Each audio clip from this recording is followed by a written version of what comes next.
Hey everyone, welcome back to the channel. If you're struggling with print failures on your Sobel SV08, especially with filament jams, inconsistent prints, or support structures falling apart, you've come to the right place.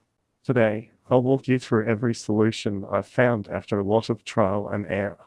Along the way, I'll highlight one of the biggest culprits, filament thickness inconsistencies, and why tightening the extruder screw is a small but critical fix. We'll also touch on some other settings you can tweak to improve your print. So stick around until the end.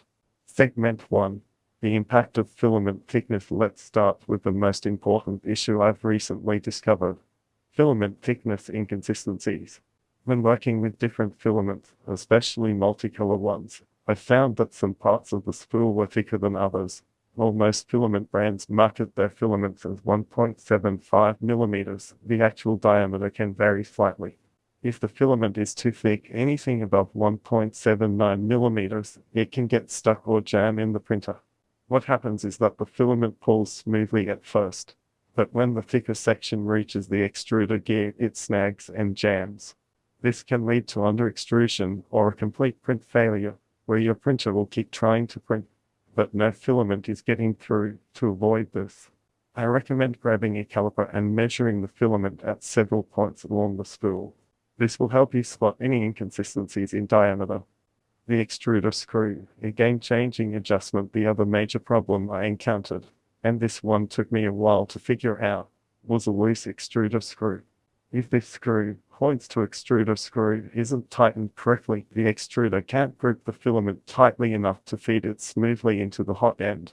Instead, the filament slips through the gear, causing under-extrusion, layer gaps, or uneven prints. This little screw is often overlooked, but it plays a big role in ensuring smooth filament flow. Once I tightened it properly, the extruder had a better grip, and my prints went from this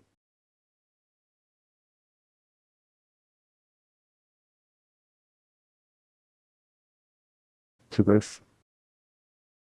If you've tried adjusting flow rates, but your prints are still failing, check this screw. It might save you a lot of frustration. Segment 3. Motion settings. Stabilizing supports. Another issue I've seen people struggle with on Reddit and YouTube is supports collapsing mid-print. This happened to me too, and the solution I found was to adjust the Z-axis jerk setting. By default, the SV08 sets the Z-jerk to 0.5 millimeters per second, which is way too low. The low jerk setting means the printer slows down too much when changing direction on the Z-axis, which can destabilize support structures and cause them to tip over mid-print. When I checked the settings on my SV07 Plus, I noticed the Z-jerk was set to 30 mm/second. That's a big difference. For the SV08, I bumped the Z-axis jerk to 10 mm/second, and that alone solved my problem. No more supports collapsing. If you're using Orca Slicer, double-check the SV08 profiles. Many of them still default the Z-jerk to 0.5 mm/second. Increasing it to at least 10 mm/second should give you much more stable support.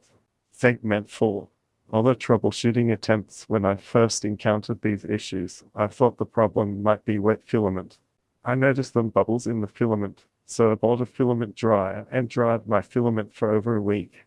While it's always a good idea to keep filament dry, this wasn't the root cause of my print failures. I also installed an anti-tangle filament sensor alongside the usual runout sensor.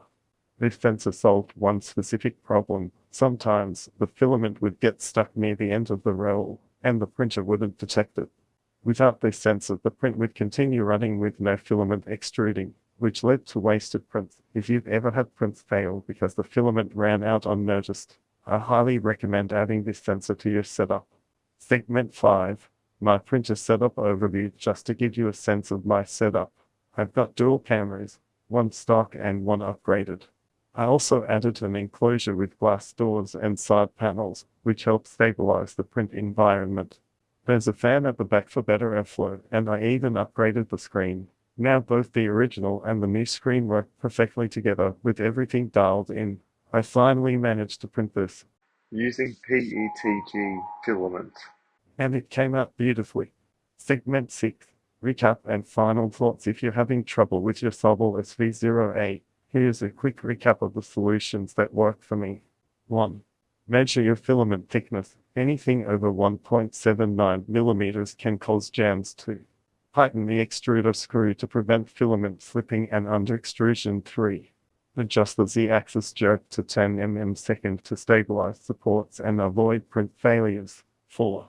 Use a filament dryer to keep your material in top condition. 5. Install an anti-tangle sensor to prevent run-out issues from ruining prints. Each of these tweaks may seem small, but together they make a huge difference.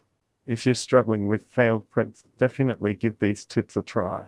Segment 7. Wrapping up, that's it for today. I hope these solutions help you get better results from your SV08. If this video was helpful, please give it a thumbs up and subscribe for more 3D printing tips and tricks. And if you have any questions, feel free to drop them in the comments. I'm always happy to help. Before I go, here's a quick look at my dual camera setup and how it looks on my computer, as well as the clipper interface I use to manage everything. Thanks so much for watching, and good luck with your prints.